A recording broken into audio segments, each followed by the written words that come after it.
നമ്മളിപ്പോൾ ജീവിക്കുന്ന ജീവിതം ഉണ്ടല്ലോ, പല ആളുകളും ചിന്തിക്കുന്നത് അത് നമ്മുടെ സാഹചര്യം കൊണ്ട് വന്നതാണെന്നാണ്. പക്ഷേ ഞാൻ പറയുന്നു, അല്ല, നിങ്ങളുടെ സാഹചര്യമല്ല നിങ്ങളുടെ ജീവിതത്തിലേക്ക് എത്തിക്കുന്നത്, നിങ്ങളുടെ മൈൻഡാണ്. നിങ്ങളുടെ മനസ്സിൽ എന്താണോ നിങ്ങൾ ആവർത്തിച്ച് ചിന്തിക്കുന്നത് അതാണ് നിങ്ങളുടെ ജീവിതത്തിലേക്ക് ആകർഷിച്ചു കൊണ്ടിരിക്കുന്നത്. അപ്പോൾ നമുക്ക് നമ്മളുടെ ജീവിതത്തിലേക്ക് നല്ല കാര്യങ്ങൾ ആകർഷിക്കണോ, നല്ല കാര്യങ്ങൾ ചിന്തിക്കുക. അതല്ലാതെ നമ്മുടെ ജീവിതത്തിൽ എത്രയും ഈ വീഡിയോ കണ്ടുകൊണ്ടിരിക്കുന്ന നിങ്ങളോട് എനിക്ക് പറയാനുള്ളത്, നിങ്ങളുടെ ജീവിതത്തിൽ കഷ്ടപ്പാടുകളാണെങ്കിൽ നിങ്ങളുടെ മനസ്സിലേക്കൊന്ന് നോക്കുക. നിങ്ങളുടെ ചിന്തയിൽ 90% സമയത്തും ഇത് തന്നെയാണല്ലേ ചിന്തിക്കുന്നത് എന്ന്. അപ്പോൾ നിങ്ങൾ ചിന്തയെ മാറ്റാൻ നോക്കുക. കമൻറ്റ് ചെയ്യുക താഴെ, ഞാൻ എൻ്റെ ചിന്തയെ മാറ്റുന്നു. നാളെ മുതൽ അല്ലെങ്കിൽ ഇന്നു മുതൽ, ഈ നിമിഷം മുതൽ നമ്മളുടെ ചിന്തയെ ശ്രദ്ധിക്കുക. അതിനനുസരിച്ച് നമ്മളുടെ ചിന്തയെ മാറ്റുക.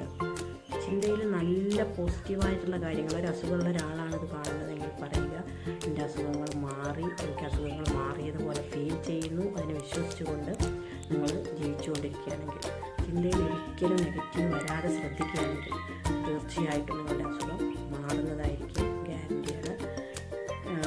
താഴെ കമൻറ്റ് ചെയ്യുക, ഞാൻ എൻ്റെ മനസ്സിനെ നിയന്ത്രിക്കുന്നു, ചിന്തകളെ മാറ്റി നല്ല പോസിറ്റീവ് ചിന്തകളാക്കുന്നു.